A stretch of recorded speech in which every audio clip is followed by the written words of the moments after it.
الحمد لله وكفى والصلاة والسلام على من لا نبي بعده أما بعد فأعوذ بالله من الشيطان الرجيم بسم الله الرحمن الرحيم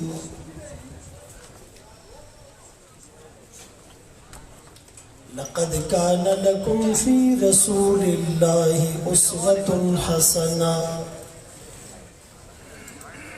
وقال النبي صلى الله عليه وسلم أنا خاتم النبيين لا نبي بعدي صدق الله مولانا العظيم وصدق رسوله النبي الأمي الهاشمي المدني الكريم ونحن على ذلك لمن الشاهدين والشاكرين والحمد لله رب العالمين.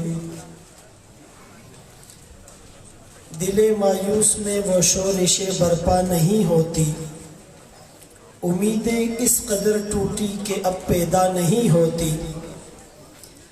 ہوا ہوں اس قدر افسردہ رنگ باغ ہستی سے، ہوائیں فصل گل کی بھی نشاط افزا نہیں ہوتی. واجب الاحترام، قابل صد تکریم و تعظیم علماء کرام، بزرگوں، بھائیوں، دوستوں، آپ کے سامنے قرآن کریم فرقان مجید کی ایک آیت کریمہ تلاوت کی اور سرکار دو عالم تاجدار مدینہ محمد مصطفیٰ احمد مجتبیٰ صلی اللہ علیہ وآلہ وسلم کی حدیث مبارکہ پیش کی. ختم نبوت کے عنوان سے یہ کانفرنس معنون ہے. رسول اللہ صلی اللہ علیہ وسلم کی ایک حدیث ہے، انما الاعمال بالنیات. اعمال کا دار و مدار نیت پر ہوتا ہے، اور نیت ابتدا میں ہوتی ہے، انیشیل اسٹیج پر ہوتی ہے. اور دوسری حدیث میں آپ نے فرمایا انما الاعمال بالخواتیم، کہ اعمال کا دار و مدار خاتمے پر ہوتا ہے، اور خاتمہ وہ آخر میں ہوتا ہے. مہر، سیل، سٹیمپ، سٹگما، لیبل وہ آخر میں لگایا جاتا ہے. اشارہ ہے اس بات کی طرف کہ اگر کوئی پکا مسلمان بننا چاہتا ہے تو نبوت کی جو ابتدا ہے، آدم علیہ السلام کا جو ظہور ہوا، اس کو بھی ماننا پڑے گا. اور نبوت کی جو فائنل اتھارٹی ہے، آخری اتھارٹی ہے، محمد الرسول اللہ صلی اللہ علیہ وسلم، ان کی خاتمیت کو بھی ماننا پڑے گا. اگر کسی کے عمل میں ابتدا اچھی نہ ہو تو بھی کام خراب، انتہا اچھی نہ ہو تو بھی کام خراب. اسی طرح پہلے نبی سے لے کر آخری نبی تک سب کو ماننا بھی پڑے گا، اور محمد الرسول اللہ صلی اللہ علیہ وسلم کی خاتمیت کو، ختم نبوت کو بھی ماننا پڑے گا. جس طرح خالق اور مخلوق کے درمیان واسطہ انبیاء ہوا کرتے ہیں، تو وہ 1,24,000 نبی تھے. ان سب کو مانے بغیر اگر کوئی خدا نخواستہ ان میں سے کسی ایک کا انکار کرے، وہ مسلمان نہیں ہو سکتا. یا خدا نخواستہ کسی ایک کو اپنی طرف سے ایڈ آن کرے، اضافہ کرے، وہ بھی مسلمان نہیں ہو سکتا. ہم جو ایمان مفصل میں کہتے ہیں آمنت باللہ وملائکتہ وکتبہ ورسلہ، یہ تمام رسولوں کے اوپر ایمان لانا بھی ضروری. ایک کا انکار کرے وہ بھی مومن نہیں، ایک کو اپنی طرف سے بڑھا دے، اضافہ کر دے، وہ بھی مومن نہیں ہے. اور یہ بات بالکل واضح ہے کہ محمد الرسول اللہ صلی اللہ علیہ وسلم کامیاب ترین شخصیت ہیں۔ مائیکل ہارٹ نے ایک کتاب لکھی دی 100، پوری دنیا میں 100 مقدس شخصیات کو اس نے جمع کیا۔ اس میں پہلا نمبر آمنہ کے لال، عبداللہ کے نور نظر، مکہ کے در یتیم، سرور کائنات، شافع محشر، وجہ کائنات، افضل الرسل، سید الانبیاء، سید الاتقیاء، امام المجاہدین، امام المبلغین، والا آلی کمالی جمالی نوالی عطائی ثنائی بیانی شانی قرآنی، محمد منور مطہر معزز اعلیٰ عرفہ اکمل کامل نبی، وہ نبی جس نبی میں آدم کا خلق، شیس کی معرفت، نوح کا جوش تبلیغ، ابراہیم کا ولولہ توحید، اسماعیل کا ایثار، اسحاق کی رضا، صالح کی فصاحت، لوط کی حکمت، موسیٰ کا جلال، ہارون کا جمال، یعقوب کی تسلیم و رضا، داؤد کی آواز، ایوب کا صبر، یونس کی اطاعت، یوشع کا جہاد، دانیال کی محبت، الیاس کا وقار، یوسف کا حسن، یحییٰ کی پاکی، عیسیٰ کا زہد و تقوی، سلیمان کی سیاحت، ورفعنا لک ذکرک، جہاں کے سارے کمالات ایک تجھ میں ہیں، تیرے کمال کسی میں نہیں پر دو چار۔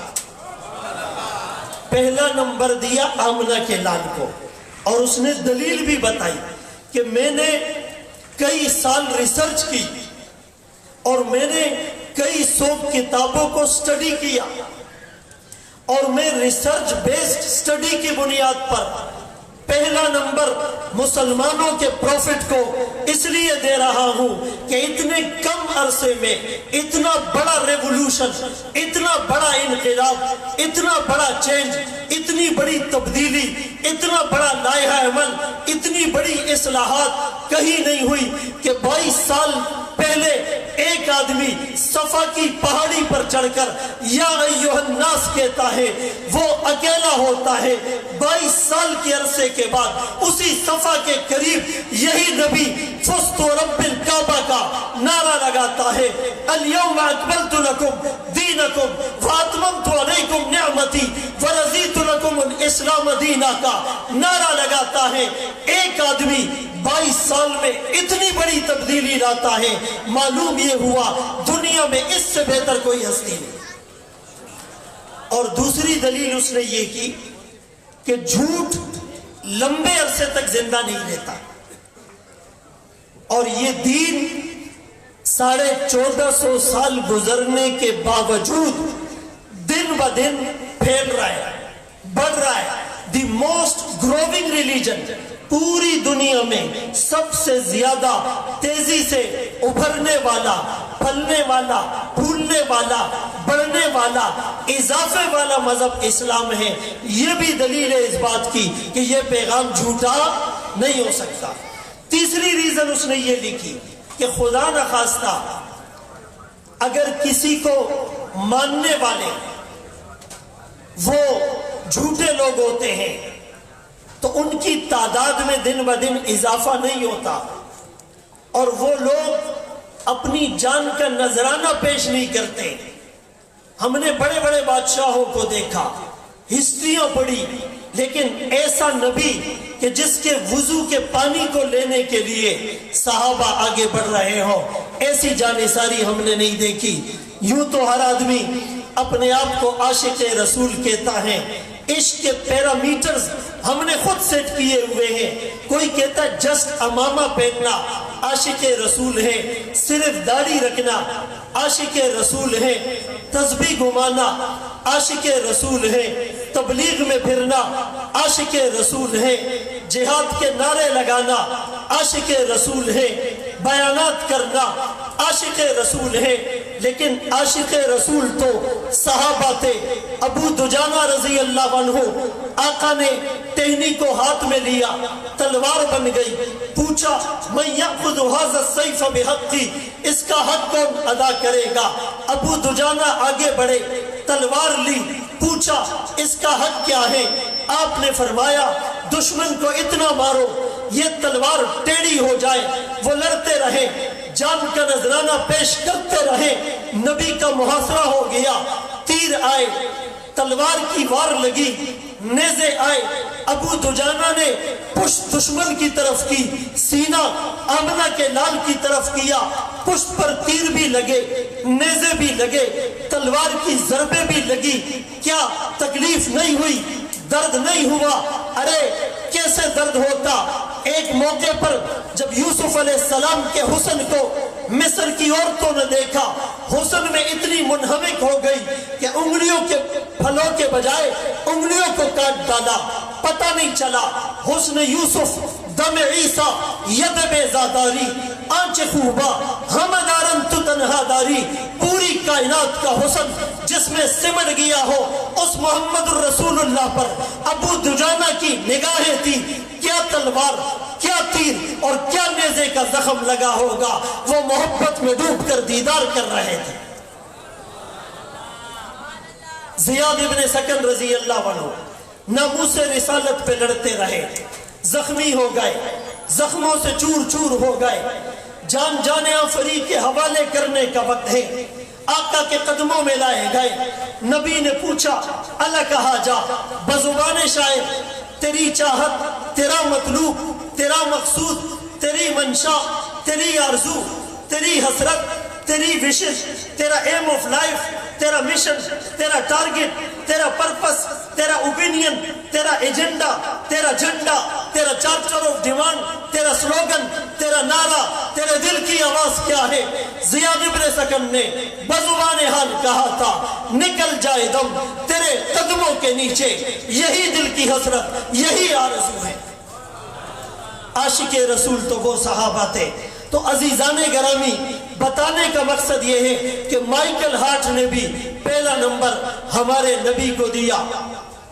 مارٹن لنگز جب مسلمان ہوا اس کا نام ابو بکر سراج الدین رکھا گیا، اس نے بھی کتاب لکھی دی پروفٹ، اور اس نے لکھا کہ his life is based on earliest resources، کہ محدود ابتدائی وسائل کے اندر اتنا بڑا انقلاب برپا کرنا، کوئی ٹیکنالوجی، کوئی انسٹرومنٹ، کوئی ایکوپمنٹ، کوئی فیس بک، کوئی یوٹیوب، کوئی دنیا کی پبلسٹی، کوئی انویسٹمنٹ نہیں تھی۔ یہ سینہ بسینہ دعوت کا اتنے مؤثر انداز سے پھیل جانا، یہ دلیل ہے اس بات پر کہ یہ کتاب کسی انسان کی نہیں، اللہ کی کتاب ہے۔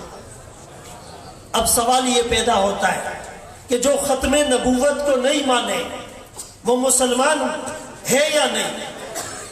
یہ سوال آج کالجز میں، یونیورسٹیز میں، بیوروکریسی میں، میڈیا میں، جوڈیشری میں، جرنلزم میں، کارنر میٹنگز میں، گیدرنگ میں ہوتا ہے کہ بھائی وہ کلمہ پڑھتے ہیں، نماز پڑھتے ہیں، قرآن کو مانتے ہیں، نبیوں کو مانتے ہیں، داڑیاں رکھتے ہیں، وہ مسلمان کیوں نہیں؟ یہی سوال جواہر لال نہرو نے علامہ اقبال سے پوچھا تھا کہ جب یہ سب کچھ مانتے ہیں مسلمان کیوں نہیں ہوئے؟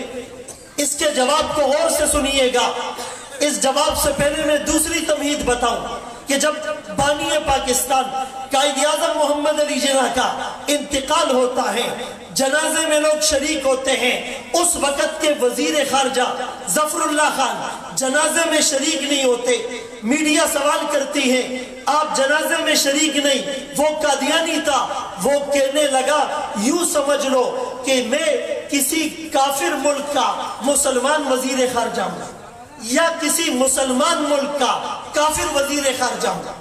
پھر اس نے دوسرا جملہ کہا یوں سمجھ لو میں کسی کافر گورنر جنرل کا مسلمان وزیر خارجہ ہوں، یا میں کسی مسلمان گورنر جنرل کا کافر وزیر خارجہ ہوں۔ اس نے یہ بات بتلا دی کہ ہم مسلمانوں کو مسلمان نہیں سمجھتے اور خود اپنے آپ کو مسلمانوں کی کیٹیگری سے نکال دیا تھا۔ تو اس وقت علامہ اقبال نے جواب دیا تھا۔ وہ جواب کیا تھا؟ وہ جواب یہ تھا کہ صرف ایک نبی پر ایمان لانا مسلمان ہونے کے لیے کافی نہیں ہے، سارے نبیوں پر ایمان لانا بھی کافی نہیں ہے۔ جب تک نبی کی ختم نبوت کو تسلیم نہیں کرو گے۔ پھر علامہ اقبال نے ان سے سوال کیا کہ اگر ایک یہودی ہے، وہ موسیٰ علیہ السلام کو مانتا ہے، تورات پر ایمان لاتا ہے، ہم بھی موسیٰ علیہ السلام کو مانتے ہیں، ہم بھی تورات پر ایمان لاتے ہیں، لیکن ہم اپنے آپ کو یہودی نہیں کہہ سکتے۔ کیوں؟ ہم اس کے بعد بھی نبی کا اور قرآن کا اقرار کرتے ہیں۔ ہم عیسیٰ علیہ السلام کو مانتے ہیں، انجیل کو مانتے ہیں، لیکن اس کے باوجود ہم عیسائی نہیں۔ کیوں؟ کہ ہم اس کے بعد بھی اپنے نبی کو مانتے ہیں اور قرآن کو مانتے ہیں۔ تو جس طرح موسیٰ علیہ السلام پر، تورات پر، عیسیٰ علیہ السلام پر، انجیل پر ایمان رکھنے کے باوجود ہم یہودی نہیں ہو سکتے، ہم عیسائی نہیں ہو سکتے، ہم آخری نبی پر ایمان لاتے ہیں۔ اسی طرح قادیانی اگرچہ ہمارے نبی پر ایمان لے بھی آئے، لیکن نبی کے بعد جو دوسرے دجال کو نبی سمجھتے ہیں وہ مسلمان نہیں ہو سکتے۔ دوسرا فرق ایک عام کافر میں اور ایک قادیانی میں کیا ہے؟ کہتے جی یہود بھی کافر، نصارہ بھی کافر، قادیانی بھی کافر، ان کے ساتھ اتنی سختی، تشدد، نفرت کیوں؟ ایک آدمی خنزیر کا گوشت بیچتا ہے اور بتا کر بیچتا ہے یہ خنزیر کا گوشت ہے، اور دوسرا خنزیر کا گوشت بیچتا ہے لیکن بکرے کے گوشت کا لیبل لگا کر بیچتا ہے۔ بڑا کون ہے؟ آگے میں فل ان دا بلینکس چھوڑ رہا ہوں۔ زیادہ بدبخت وہ ہے جو خنزیر کا گوشت بیچتا ہے اور لیبل بکری کا لگاتا ہے، شراب کی بوتل بیچتا ہے اور لیبل زمزم کا لگاتا ہے، وہ اپنے آپ کو کافر سمجھتے ہیں، کم از کم مسلمان نہیں کہتے، امت محمدیہ کا دعویٰ نہیں کرتے، یہ بدبخت دعویٰ بھی کرتے ہیں اور دجل بھی کرتے ہیں، اس لیے ہمارے لیے یہ بڑے دشمن ہیں۔ اور دوسری بات علامہ اقبال نے یہ کہی تھی کہ باقی جتنے بھی فرقے ہیں ٹھیک ہے، ان کے فروعی مسائل میں اختلاف ہوگا، ان کی نماز میں، ان کے روزے میں، ان کی تراویح میں، ان کی تبلیغ میں، ان کے جہاد میں، ان کے مسائل میں، ان کے میراث میں اختلاف ہو سکتا ہے، لیکن سب مسلک کا مرکز اطاعت ایک ہے، اطیعوا اللہ و اطیعوا الرسول۔ اور قادیانیوں نے اپنے مرکز اطاعت ہی کو تبدیل کر دیا، وہ نبی ہی کو نہیں مانتے، لہذا وہ کبھی بھی مسلمان نہیں ہو سکتے۔ عزیزان گرامی، مسلمان کو اپنا عقیدہ مضبوط کرنے کے لیے علماء سے تعلق جوڑنا پڑے گا۔ موجودہ حالات، اللہ کے رسول صلی اللہ علیہ وسلم نے فرمایا قیامت کے قریب ایسا زمانہ آئے گا، فتنے ایسے ٹوٹیں گے کہ وقع المطر، جیسے بارش کی بوندیں ہوتی ہیں، کوئی نہیں بچ پائے گا۔ پھر آپ نے فرمایا کہ قطع اللیل المظلم، جیسے اندھیری رات کے ٹکڑے، مغرب کے بعد اندھیرا بڑھ جاتا ہے، عشاء کے بعد ڈارکنس اور زیادہ ہو جاتی ہے، فتنے خطرناک تر ہوتے چلے جائیں گے۔